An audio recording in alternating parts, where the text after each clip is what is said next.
Okay, so today we're going to be going over one of my favorite gold companies, possibly my favorite gold company in the world right now. It's called Gran Colombia Gold, and it could be the cheapest gold producer in the world right now. So I am long this stock, and the symbol is GCM on the Toronto Stock Exchange, and time horizon shorter, like it's a shorter term play, kind of from right now. It's 6 to 18 months is what I kind of expect for it to rise in value, and I'm expecting about 300 to 400% return. Currently, the stock is around 542, and I'm kind of expecting somewhere around $15, $20 in kind of the next bull run that we have for gold. So, who are they? Gran Colombia is the largest gold producer in Colombia. They produce roughly 200 to 220,000 ounces of gold a year. They've had two mines. They've had their Segovia mine, which is their primary production, which is about 200,000, and then they've also had their Marmato mine, which was about 20,000 ounces a year.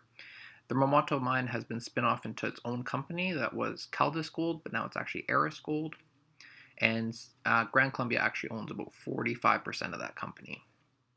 But the Segovia mine is the fourth highest grade underground gold mine in the world, about 14.9 grams per ton. And what this means is that you have to move a lot less material to get the gold that you want. Like with open pit mines, you might be getting 1 gram or half a gram per ton, whereas they're getting 14.9 grams per ton. So it's just that you just have to have a lot less equipment and a lot less going on to actually make the ends meet. Their all-in sustaining costs is about $1,266 Canadian per ounce, and cash costs around $872 per ounce. Try to use all Canadian for as much of this as possible. Currently, they have $92 million of cash in the bank, and they owned $223 million of equity in four different stocks. They pay a dividend that at today's price of the stock is 3.2 or 3.32% as a dividend. And over the last about 15 months, they've bought back $8 million worth of their own shares. So they just basically go in, buy their shares. And typically the price that they've been buying their shares is averaging about 560 to 580. And right now the price is 540. So you're actually, or 542 or whatever, you're actually able to buy the stock at a cheaper price than they've been buying it back at themselves. So I think that's a pretty good deal. So here's our balance sheet, which I think is probably one of the best features of the company. So their market cap is about $331 million right now. Cash in the bank, $92 million, which we kind of covered before. So the Eris Gold shares, they have about $171 million worth of these shares. And this is their Marmato mine that they spun off into a separate company, Eris Gold. And basically, they own 45% of this company. Probably a good chance that they're going to try to buy it back at some point in the future. But their shareholders weren't a big fan at the time of doing the development of the project, because I believe what they've been doing is it's kind of a big mountain mine, and they've been kind of mining from the surface levels to get it, but there's a deep deposit underneath the mountain that it can produce a lot, I believe, and so that's kind of what they need to do, a massive expansion to do that, but shareholders kind of downvoted taking on a tremendous amount of debt to do it because they'd already taken on a fair bit of debt in the past, and shareholders just weren't all that happy with it. They also have GoldX shares at $35 million, and they're actually put in a bid to acquire this company for a share deal. So basically, the GoldX shareholders get shares in Gran Colombia at quite a premium. I believe it was about 39 to 44% premium to kind of what market values were. They also have shares in Daenerys Silver, which I believe was one of their silver kind of base mines that they had in the company that they spun off into a different company. And then Atlas Resources, they have about $2 million worth of shares for that. For bonds, they have $40 million, $41 million Canadian bonds, and they also have convertible bonds for $20 million. And these gold bonds, I still don't quite fully understand them, but from my understanding, they are basically, it's about 8% bond, so they're paying 8% yield. And then they also have upside for gold. So basically, they are kind of based at about a $1,300 gold price. And then any price above that $1,300, the bondholders actually got a premium that accounted for that gold. So what the mining operations would do is they'd set aside a certain amount of production to cover that increase in gold, and then they'd sell the gold and give that premium to the bondholders. So it's a pretty good deal because you both get the yield of the 8%, and then you also get kind of inflation protection that if the gold price goes up dramatically, you also get exposure to that. So apparently it was quite a popular bond, but I think it's also quite expensive for the company, so they're trying to rapidly pay that down. And then the convertible bond is outstanding. I believe they're convertible at a price of $4.75. And they've started to convert those, and that will just mean that they get cash back. Basically, it's so what can happen is that that bond gets converted into shares. I guess they don't get cash back, but it's basically that instead of getting paid back in cash, they get paid back in stock. And if they're getting stock at $4.75, and currently the price of the company is $5.43, they get a margin there of like 60 cents just from that kind of transaction. So the net worth of the company is when you add up all the cash and the equity that they have, you subtract out the debts that they have. So it's about $255 million in equity that they have, like value in the bank. And so currently the enterprise value is basically you take the whole market capitalization. So this is what the market's pricing the whole company at. You subtract out the net worth of what the assets of just inside, like you're not even including the operations of their gold production or like what their assets are of like buildings or equipment or anything like that. We're just looking at cash and like kind of cash like assets. And we're subtracting that out. And so we have an enterprise value of $76 million. So basically what the market's saying is that the whole gold mining operation for this company is really only worth $76 million, which is absurd. It's pretty undervalued in my opinion. It's kind of changed now that they've done this GoldX acquisition. I'm not the biggest fan of it in the short term. I think in the long term it'll make a lot of sense, but in the short term it's definitely done a pretty good hit to the stock because the stock was trading around $6, $6.10 or something like that. But now it seems to have more found a level around 540, 550, 560. So it's definitely a significant hit to the stock price. So I did cash flow estimates. So for 2021, they have I believe their production estimates for 2021 is between 200,000 to 220,000 ounces per year. I took the lower end of that because they've spun off the Marmato mine and just kind of want to be more on the safe side of that. So the spot price for Canadian dollars is $2,217 per ounce. So the current revenue based off 200,000 ounces of production would be $443 million in revenue.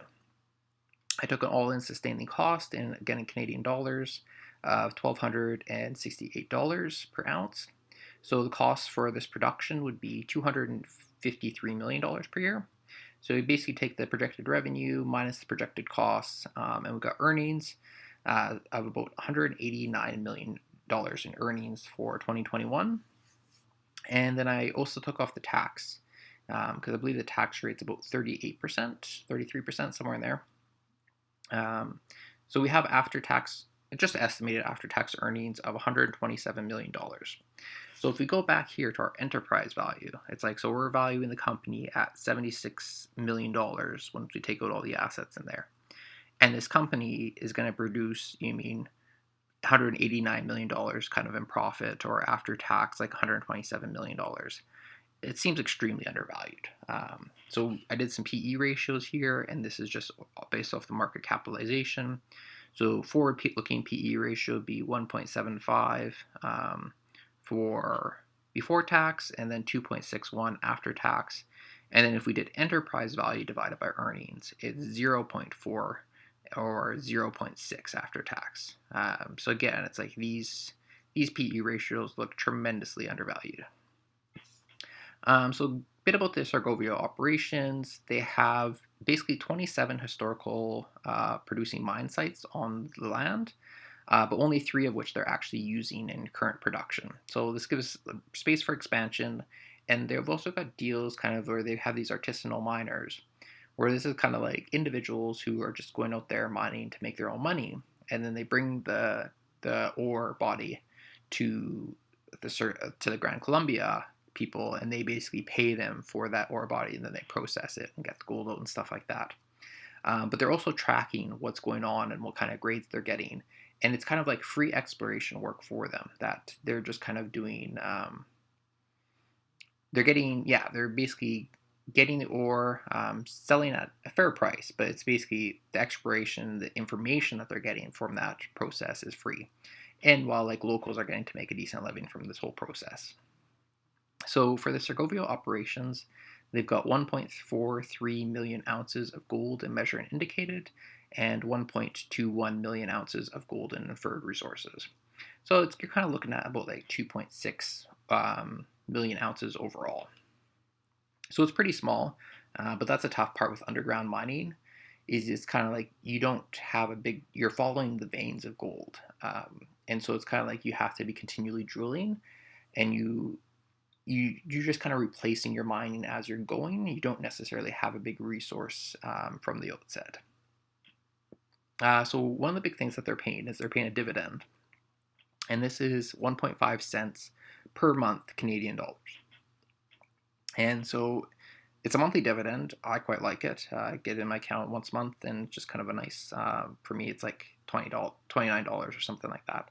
So it's a nice little kickback and it's enjoyable. So for the company, the actual cost of this is $11 million per year. And again, if we go back to our earnings here, it's like, so they're making somewhere between $190 million to $130 million per year.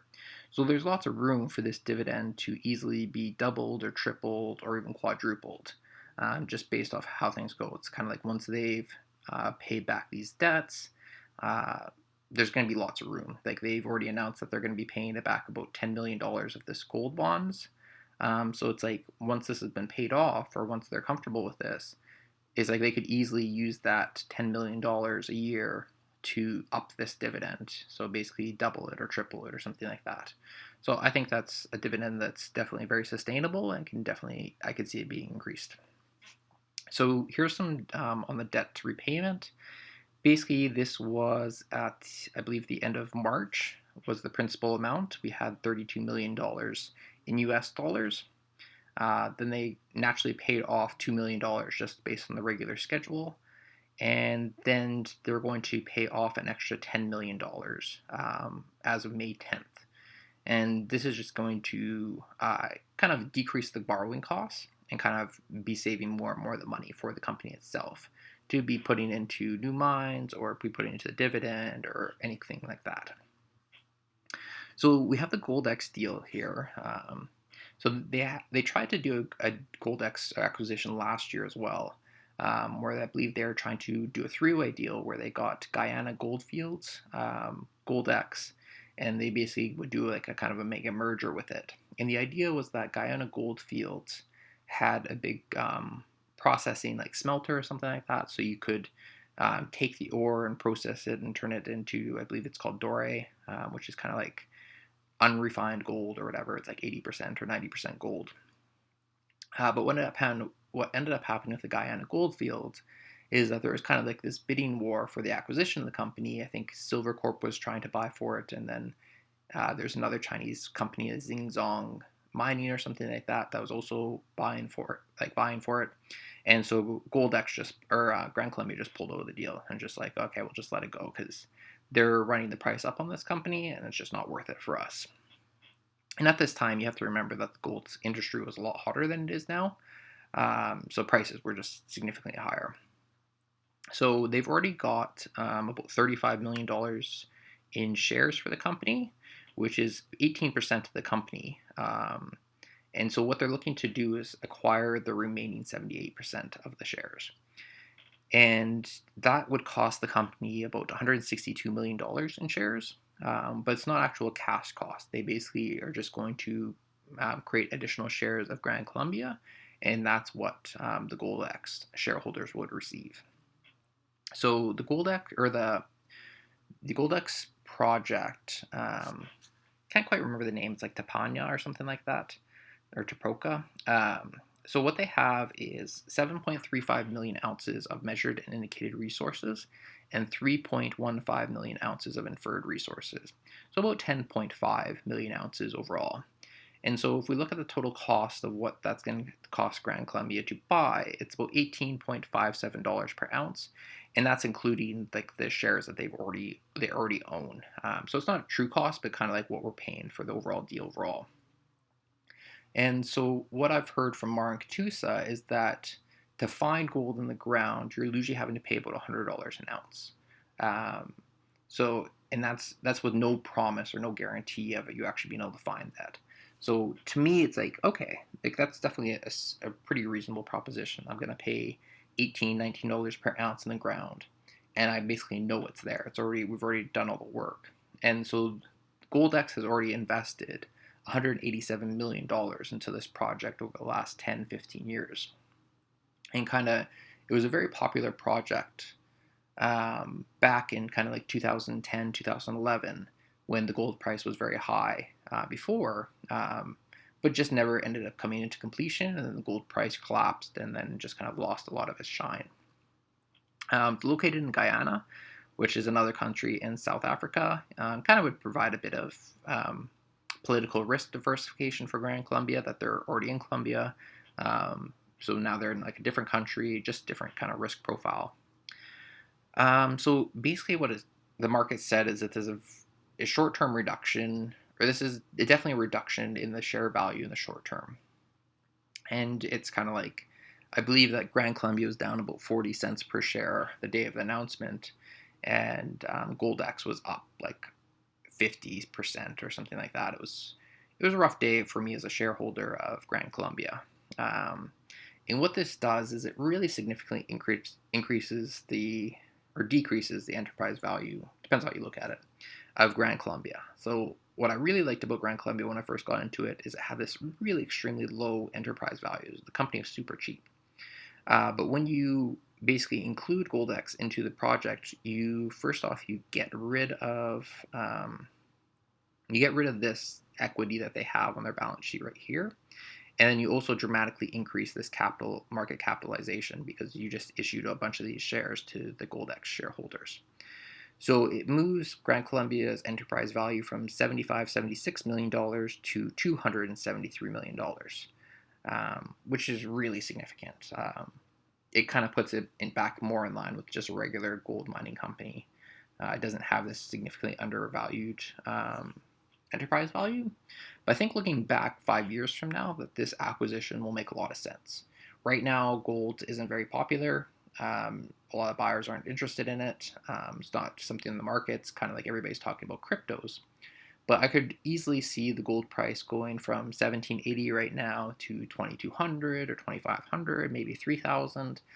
And when that happens, it's like this acquisition will look like a genius move, that they are able to buy it for a relatively cheap price at the time, and now they have basically a gold mine that is very close to being ready to be put into production or be ready to develop. They're already making lots of cash flow from their Segovia operations, so they'll be able to fund a lot of the development themselves. And then it's kind of like they're very well positioned for a potential gold bull market that could really do well. So I think 5 years from now, it definitely will look good. Right now, it's a little tougher for shareholders to kind of bear through. So kind of my conclusion for it is that Gran Colombia is an extremely profitable producer of gold, tremendous balance sheet, lots of cash, equities, low debt that's being rapidly paid off. Right now, it's extremely low price for the company and extremely low enterprise value. GoldX deal is short-term pain, but likely long-term value. I also think that if the GoldX deal doesn't go through, there's potential for a bump in the stock, that you'll kind of have that additional value of going back to like the low enterprise value. And what they have here is that there's a $5 million cancellation fee for either side. So if the GoldX shareholders decide to go against this deal, they end up having to pay $5 million to Gran Colombia. And then if Gran Colombia decides not to go through the deal, they end up having to pay $5 million to GoldX.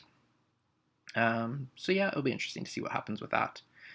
So they're mid-tier gold in general, like the whole market, mid-tier gold producers have kind of been overlooked. So a lot of the big funds, what they want to come in and do is they want to buy Franco Nevada's, Silver Wheaton, Barrick, Newmont. They kind of go for the big companies, big producers of gold. And so based on that, their PE ratios are a lot higher. The streaming companies are at extremely high PE ratios that are kind of absurd to me. Now that I know more about it, that they're between like a 40 to 100 PE ratio. Um, Whereas like the Barrick and the Newmonts, they're around 12 to 16 or something like that. But these mid-tier gold producers, they've kind of been overlooked because so you have the big buyers in the market, and then you also have like these little like the retail buyers, kind of like me or something like that, who are kind of looking to go to like the juniors, and they're just looking for anything that has gold in the name, and they're looking for a stock that's like 20 cents, and they're hoping it goes to 80 cents. And so what's been happening in the market, especially in the bull run of last summer, is that the big companies went up significantly, and then these little companies who don't really have any assets but have a good name or a good story, they've also gone up dramatically. But I think there's significant value in these mid-tier producers that they've already got like a gold mine, one, two, three, or something like that. They're producing golds, and they've got all their development costs done for the most part, and their valuations are insane. Like there's some companies with a PE ratio of 4, some with a PE ratio of 6, some with a PE ratio of 8. Um, and it's like you're basically getting to buy an extremely profitable company for a cheap price. And then you have the free upside call of like the rising gold price. That if the gold price rises, it's like, well, this company's going to do even better. But they're already cheap. They're already a good deal, even if the gold price just stayed where it was.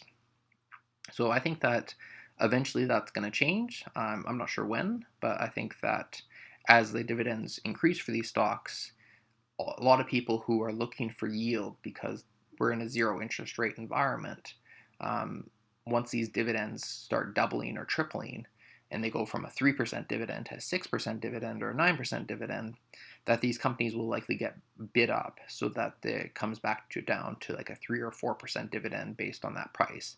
But that will mean that the price of the company is basically doubled or tripled.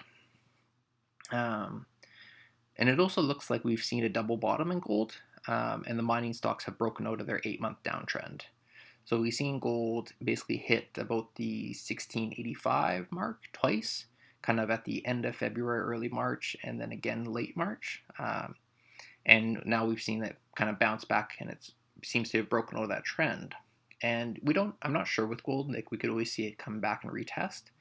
But these gold mining stocks, I feel like they probably have broken out their downtrend. That it's just they got so extremely undervalued that even if the gold price goes back down, I feel like the gold mining stocks will hold up decently well. But it's tough to say what will actually happen. The GoldX acquisition will turn this company into a 10 or 15-year company. It dramatically increases the reserves. So if we look at this, so $10.5 million or 10.5 million ounces of reserves.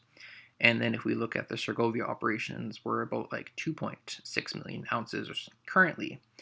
It's like you're dramatically increasing the amount of gold reserves that this company has. And it's like, I'd probably guess that the Segovia operations, kind of 4 or 5 years, maybe if they do a good job managing it, 10 years. But by adding the Gold X operations, you're really extending the life of this company, and you're looking at 15 years quite reasonably as like a continual producer of gold.